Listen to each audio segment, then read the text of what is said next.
अच्छा जी, अभी हम यहाँ पे मौजूद हैं पंजाब के पवेलियन में और अभी हमें बड़ी इंटरेस्टिंग चीज़ यहाँ पे लगी। अहमद सिद्दीकी भाई हमारे कराची से आए हुए हैं।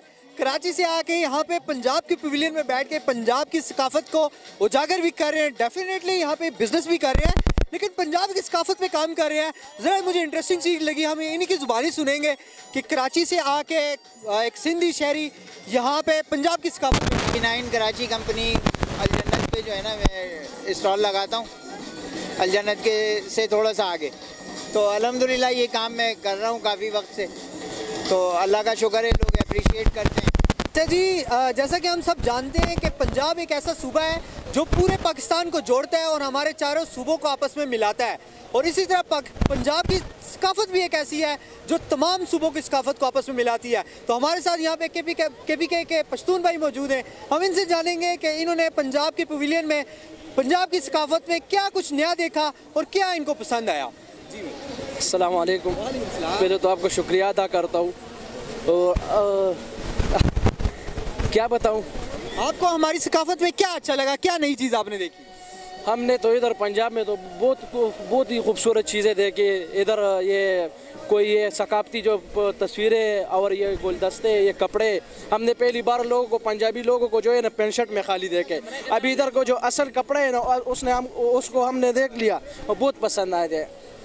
माशाल्लाह जी, भाई का कहना है कि हमने पंजाबी लोगों को वैसे पेंट शर्ट में देखा है, लेकिन आज हमने इनके सकाफती लिबास देखे हैं जो इनको बहुत पसंद आए हैं। चलें जी आगे देखते हैं बाकी लोगों का रिव्यू क्या है। अस्सलाम वालेकुम जी, हमारे साथ इस टाइम पंजाब के पवेलियन के आउटसाइड पे बिलाल भाई मौजूद हैं और ये पंजाब की सकाफत एंजॉय करके इस टाइम आ रहे हैं। हम इनकी ज़ुबानी जानेंगे कि इन्होंने पंजाब के पवेलियन में क्या कुछ देखा और क्या कुछ इनको सीखने को मिला और क्या इन्होंने पंजाब की सकाफत में नया देखा और नया इंजॉय किया। जी वालेकुम सलाम।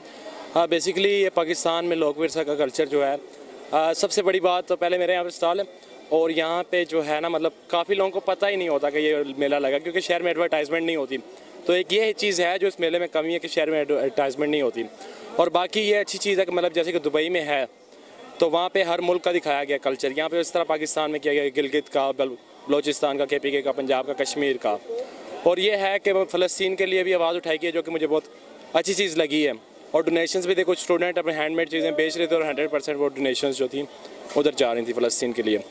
तो बाकी इधर ये दिखाया गया है पंजाब का कल्चर पंजाब के पवेलियन में, मतलब किस तरह चादरें बन रही हैं, या मतलब वो कानों के जो होते हैं, क्या नाम है, चारपाइयों के लिए और चौकियों के लिए। और गिलगित का डिफरेंट कल्चर था। कुछ डिशेज़ थी जो फर्स्ट टाइम ट्राई की, अच्छा लगा। उनकी एक नमकीन चाय थी, वो पी है। और उसके बाद कोई मोमोज़ एक थी, वो आवाम खा तो बहुत रही थी लेकिन मुझे बेसिकली पसंद नहीं आए। और कश्मीरी खाने माशाल्लाह ज़बरदस्त हैं। अच्छा, भाई ने तमाम पवेलियन को विज़िट किया, सब कुछ पसंद आया। कुछ जहाँ पे तारीफ़ें हुकूमत के लिए, वहाँ पे कुछ शिकायत भी कि क्योंकि इनका यहाँ पे पवेलियन में स्टॉल भी था और यहाँ पर इनकी शिकायत यह है कि हुकूमत ने जहाँ यहाँ इतने इंतज़ामात किए वहाँ उस हिसाब की एडवर्टाइजमेंट शहर के अंदर नहीं की गई। 100% जो आवाम है वहाँ तक, लोगों तक इनकी जो पॉइंट है वो नहीं पहुँच सका और लोगों का फुटफॉल इस वजह से थोड़ा कम रहा। बाकी ये हुकूमत दाद की मुस्तहिक है जो यहाँ पे सकाफती मेला रखा और लोगों ने बहुत एंजॉय किया।